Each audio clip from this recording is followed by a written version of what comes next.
เสียงกระทึกหลังใหญ่อลังการพี่น้องเลยสีแจ่ม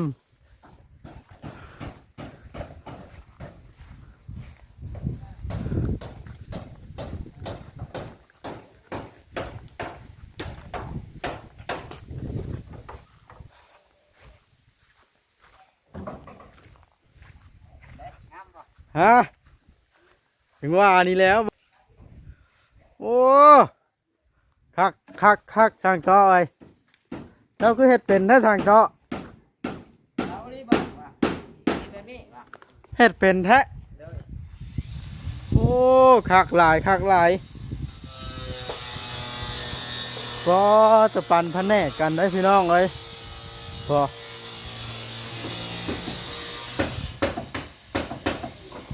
งามติดบาทและให้งามได้หนึ่งอย่าลืมกดติดตามเพื่อเป็นกำลังใจให้ผมด้วยนะครับทุกคนขอบคุณมากๆขึ้นบาทนี่ก็ได้พี่น้องเลยก็จะลุยกันคนละแผนกอีหลีอันนี้เนาะเอาลุงได้หนังเสือไม่ได้ใช้นี่เอามาเชื่องไว้จะเอามากินว่านี่นะเอาเลยสร้างว่าเนี่ยนั่นทอดว่าหนังก็ได้ลองดูเล่าชิทอดลองดูเที่ยวกินแล้วนะลุงบุ้งกูกินเจ้าดอกฮะว่านี่ผ่าอะไรตอกเขาเฮ้ยเอาเรื่องมาพี่รู้ไหมตัวเจ้าแท่งว่าใดทำอะไรก็แค่นี้ทำว่าเก็บไว้งามเลยว่า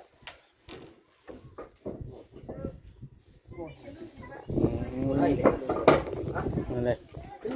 สร้างต่อประเทศขอบประตูแม่นบ่สร้างต่อ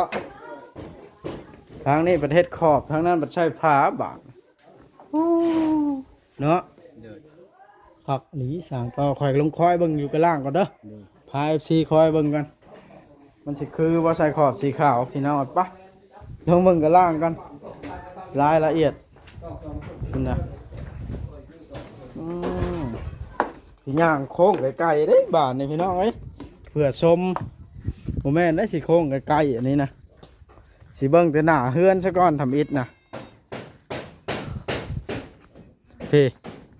ปึ๊บโอ้อันนี้สิเป็นทั้งหน้าเด้อสิพาเบิ้งโค้งไก่ๆพี่น้องเลยย่างไปทั้งเฮือนสาวนางพี่สิโค้งพาเบิ้งเฮือนก่อนเพราะว่าให้เบิ่งละเอียดแล้วนะกันจะเห็ดล่ะให้เบิ่งสีมือสร้างขนาดบ่ทันได้เก็บงานได้นี่ย่างมาทางเฮือนสาวนางกันจูบตูบชุ่มแซวให้นะฝั่งเฮือนเก่าน้องแต่ตอนนั้นพี่น้องเอ้ยสิมาไถความหมายนะ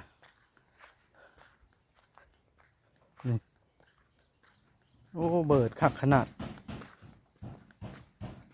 เบิดโพดบ่หรือว่าจังไดงามเลยพี่น้อยโอ้ก็พาหอบไว้ละสิมาเบิ่งไก่อันนี้สิเป็นเฮือนของบ้านหลังไหนสิเข้าคอกวางนี้แทนนะ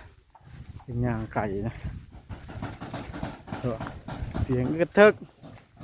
หลังใหญ่อลังการพี่น้องเลยสีแจ่ม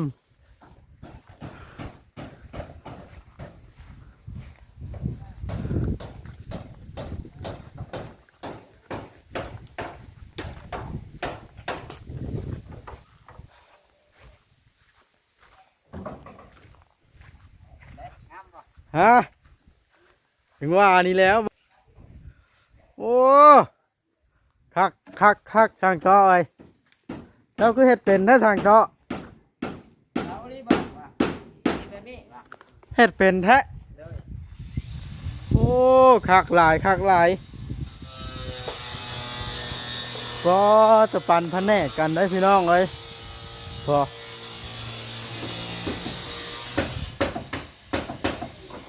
งามติดบาทและให้งามได้หนึ่งทางต่อไอ้มาติดบาทแล้วงามแหงได้นี่ทาสีบาทแดงต้องโอ้ยบ่อยากสิเว้าสภาพมันพี่น้องเลย หลังบัดหลังบักใหญ่ใหญ่ใหญ่ใหญ่ใหญ่ใหญ่ใหญ่ผู้ใหญ่เพิ่นคือสิเบิดหลายเติบเนาะ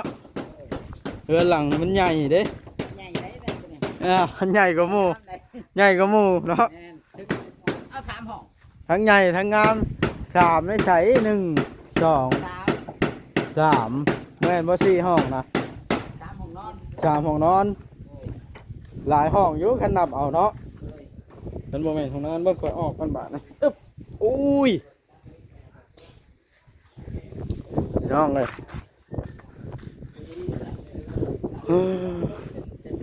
เตรียมเอานั่นขึ้นได้เลาะเบิ่งฮอบกินนี่พี่น้องไอ้พาย FC พี่น้องเบิ่งชุดยอดอลีอันนี้โว้โว้โว้โว้โว้โว้แล้วคัดคันใดพร้อมบ่ในช่างเตาะมันแล้วนะขึ้นเบิ่งลุงกันแล้วจมอย่างผู้เดียววามๆอยู่ฮะ อย่าพาคอหนังเชือสิคาคอ นังเชื่อที่ข้าคอละมันหยาบบ่อมเอาทำขนมฮ้อนเนาะ เอาปวด ของโปรดเพิ่นอืม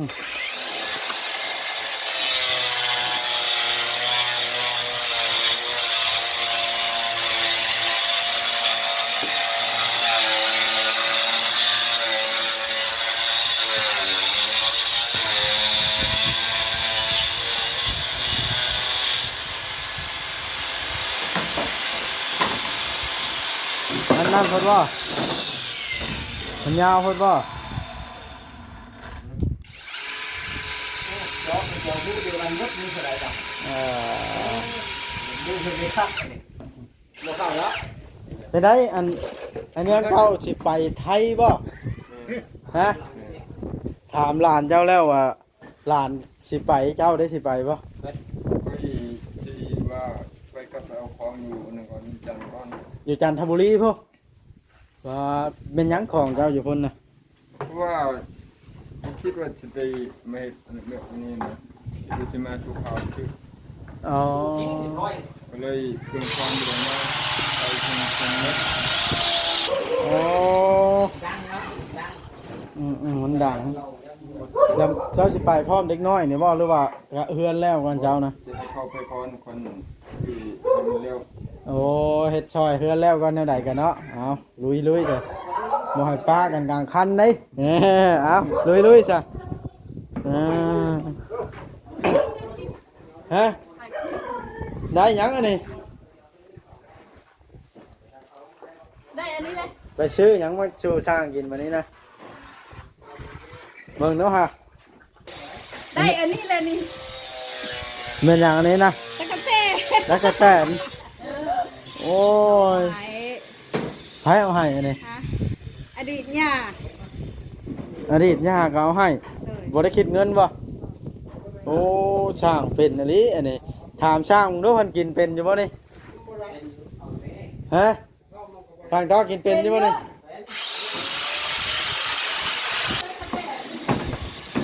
ได้ตากระแตนมา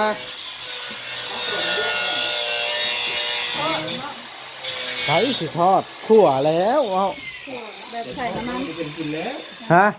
ขวาวเนาะ ขวดใส่น้ำมันค่ะนะ ใส่น้อยนึงเนาะ ไอ้มันชุกแล้วกำชัยทอดแค่ใช่แล้วมันทันนี่ก็ปุ๊บแล้วก็ไปทอดโคตรโอ้เงินโยกไปหาตามตลาดนัดแถวตลาดนัดตัวอ้วนอยู่เลยเนาะ มันมีมันแต่งวะ มาตำ เขาเราว่าเจ้าได้ไปยุ่งแล้วนะเรื่องไม่ยุ่งแล้ว ไปผูกไปเอาไปหน่อย ใส่แผ่นนี่บ่วัดบาทนะ แตกมาอย่างดีมันง่ายกว่า ไปบริยูเราไปเติมน้ำมันอยู่ไหน บ่หนาจังโหดที่มันตายสินะคนนี้อะไรโอ้ยย่ำนังว่าชั่วโมงเลยคนละคนลมฮ้อนกันครับเอาหมดว่า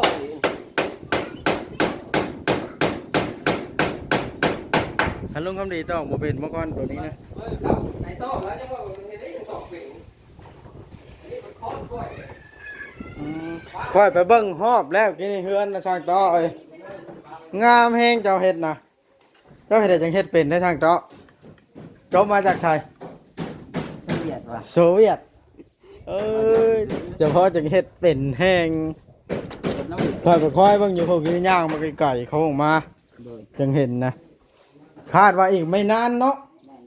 อีกบ่ฮอดบ่ทิศทางเทิงนี่ บ่ฮอดดอกเป็นเครื่องสิบ่ฮอด บ่ฮอดดอกทิศเนาะเหมือนเก็บงานมานี่ก็บ่แม่นแล้วพุ่นน่ะมาเข้าผ่าเนาะ มืดอยู่แล้ว มาเอิ้นให้เก็บขอบข่อยว่าเก็บขอบเบิดเนาะ กิงดิ ให้ข่อยจับซอยอยู่บ่นี่ จับจำครับ เออ เพื่อนเราคู่กับเมียวะไปเลย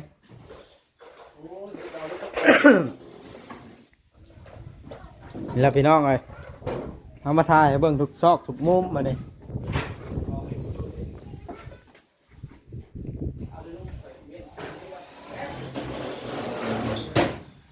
เป็นไงลุงทำดี เคยมีเมียแล้วเมื่อบ่มีนี่บ่ได้เหงาบ่เมื่อเว้าน้ำไผแต่ละมื้อน่ะเจ้าน่ะ ว่าทำลาย เว้าน้ำหลานลูกไอ้นายนะ ตุ้ยนะกูเป็นคนที่ว่าลูกตุ้ย เออ ว่าลูกหลานเลี้ยงหลานกับว่าลูกหลาน มันบ่มีผู้ให้เว้าน้ำเนาะ เจ็บ บ่ลมบ่จะพาเข้าลุงเวียง ไปสิเอาแบบใส่ มันบ่ลมเอ้อ ไร นี่นะ ทำไหนบุลุงเดี๋ยว พี่ เข้าแทงเลยก่อนย่อขึ้นไหมคือทางนี้มันยังเอียงอยู่ เออทางนั้นบ่ลมไปตัดข้างนั้นพุ่นแล้ว เพราะว่าข้างนี้มันส่วนงามเนาะ แม่ เมื่อเราได้จะเว้าน้ำลานท่าน โดด ตื่นมาไผสิเฮ็ดกิน เฮ็ดกินเอง เฮ็ดกินเองนึ่งเอง แม่ ข้าวก็ได้ นึ่งไป4 โมงแล้วก็นึ่งปลาเมียนให้ลูก เออบ่อยากหาคนไปนึ่งได้บ่บ่ลง ยังบกกุ้มเขาน่ะ ยังบ่คุ้ม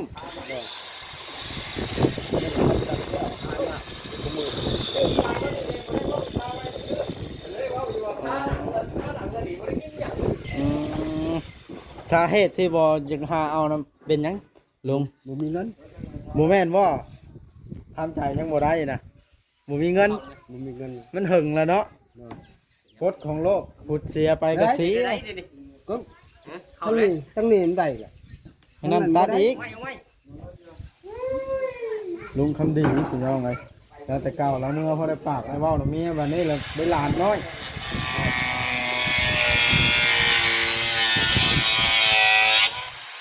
ลูกชายเจ้าด้วยจ้ะบ่มีเมียฮะ อยู่น้ำนี้ ไปน้ำเมียแล้วบ่อ่านะเอาแล้วเอาเมียมื้อใดอะน่ะข่อยคือยังบ่จัก โอ้ยเอาวังไก่นี่วังแม่มันเสียมาอยู่ก็เอาไปขอเลย เอาช่วงประวันตายหลังๆนี่ เอาใส่ได้ไหมแบบน่ะแต่บ่เอาใส่ได้ไหม เห็นได้จังมีอันเงินแต่งฉลุงบ่าเนี่ยมันอันลูกชายนะ เขาหาเองเลย หาเองแล้วแต่เขาเนาะ แล้วแต่เขามีแต่ขอเจ้าหนึ่งบ่อยากได้บ่มีนะบ่หาเองแต่ง เราก็อยากได้อยู่เราหาแต่งอยู่เราก็ได้ บ่มีเงิน อันนี้บ่ให้เอาอันญาติเมียเนาะอันนี้บ่ให้ญาติเมียผู้อื่นเก็ดน้องบวชทำใดก็ได้ อยากพิมพ์ลูกพิมพ์เมลเอาเน็ตไว้เด้อลูกเขาสิตอบ บ่เฮ็ดนั่นน่ะเนาะเอาแล้วก็หยอกลุงทำดีทางต่อเฮ็ดผู้เดียวทางนี้ทางนั้น3เฮ็ดได้สร้างต่อบ่อยากให้มีไผช่วยบ่คันอยากมีผู้ช่วยสิลงไปน้ำเอานี่ เอาไป เอาเด็กน้อยแล้ว เอาจะได้อยู่ ฮะ จะได้อยู่อ่ะ อยากได้อยู่เนาะ โดย มาจับมาเบิ่งลงไปน้ำเขากันมันเป็นเด้นี่เขาว่างๆจ้ะอ๋อลงกันใช่ละเอิ้นเอาก็ได้เอิ้นเอาดีกว่าลงไปน้ำเขากันซ้ำเศร้าเอิ้นเอาไปเอาเอิบในใช้อันอาลิงนะอาลิงนะบ่อยขึ้นมาเทิงเนี่ย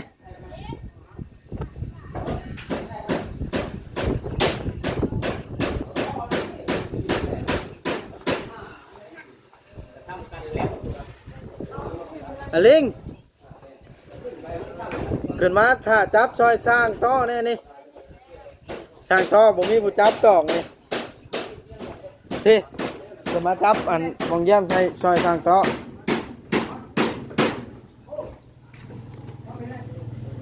มาเบิ่งไป เป็นนินหยังได้ปลา นี่มาสิบอกนี่เจ้าไปอยู่น้ำช่างต่อแล้วใช้หยังละถ้าจับน้ำเราเด้อท่านเจ้านั่งเล่นเกมกันนั่งเล่นโทรศัพท์ถ่ายอยู่นี่ถ่ายเราเอิ้นใช้แล้วได้ทางต่อบัดนี้สองให้เขามานั่งเป็นหมู่กันเนาะไทยก็ไอ้มืดเพราะชื่อเราอยู่นี่นะขอถามว่านี่นะไอ้มืดนี่เรามาช่อยคู่มือเนาะถามพาเชล่านี่มีแต่ไอ้มืดก็ไม่ลิงแล้วก็ไอ้ถั่วทอง3 คนน้องเอาก็ได้เวียกอยู่ได้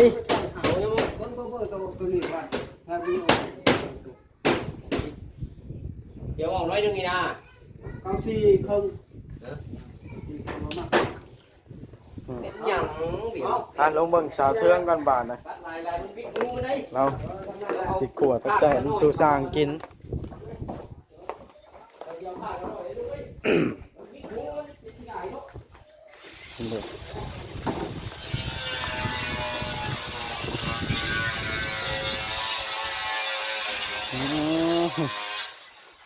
เป็นหยังอันนี้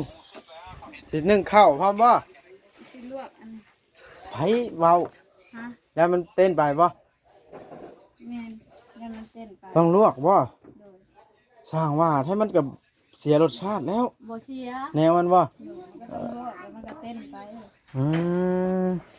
นี่พี่น้องอาหารเที่ยงของสร้างวันนี้คือ แมงกระแตนอ๋ออันนั้นอ๋อต้องลวกก่อนเนาะอันนั้นสาวเทือง ฮะเออ ปลอดภัยชาญพิษแล้วบ่ แม่น เขาบ่ได้ไปก้านในป่าอ้อยที่ฉีดหญ้าหรือว่า บ่ นั่นบ่ บ่ มาละช่างใช่ขาดเบิดนี่นะอุ๊บได้บ่เฮ็ดบ่ได้แล้วได้บาดนะ บ่เป็นหยังเขาบ่ได้ไปกั้นบ่นั้น บ่แม่นเนาะว่าย่านเขาหาพิษมาก็ย่านเขาก็บ่ฮู้คือการนำไปก้านบ่อนที่ว่าฉีดหญ้าแล้ว เขา ตั้งแต่เป็นพิษ กั้นแบบป้าแบบนั้นเลย เออเพราะว่าค่อยบ่แม่นหยังเราค่อยเคยเจอมาหลายแล้วนะครับ เคยคือกัน ฮะ เคยคือกัน ครับกระตากระแตนไปก้านบ่อนที่เขาฉีดหญ้าแล้ว เลย มันกินหญ้าแล้วมันมีพิษเนาะ เออ กินแล้วเจ็บท้องมันยังโอ้ยเป็นกระเพาะเคยคือกัน ต้องถามเพิ่นละเอียด โอ้เพิ่นก็ไปก้านได้หลายปานนี้เนาะไปก้านเพื่อเก็บทีละโตได้นี่เนาะ ที่ละตัว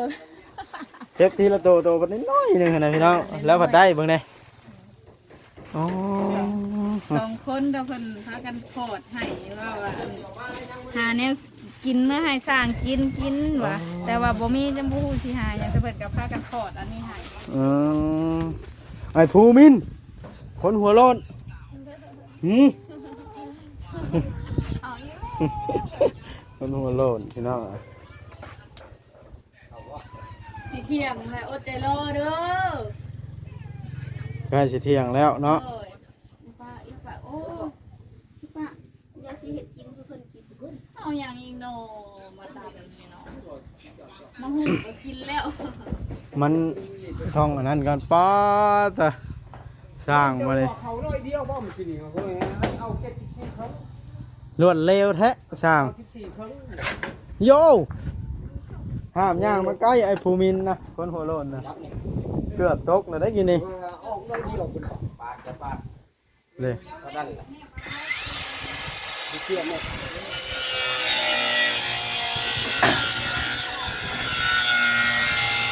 อ๋อโต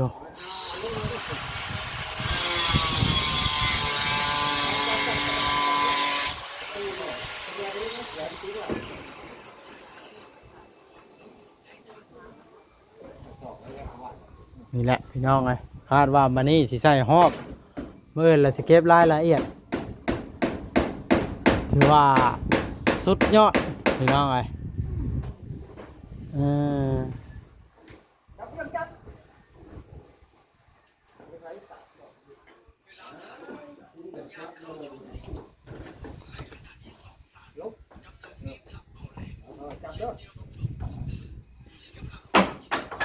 เอาบาทนี่พี่น้องคลิปนี้ก็ได้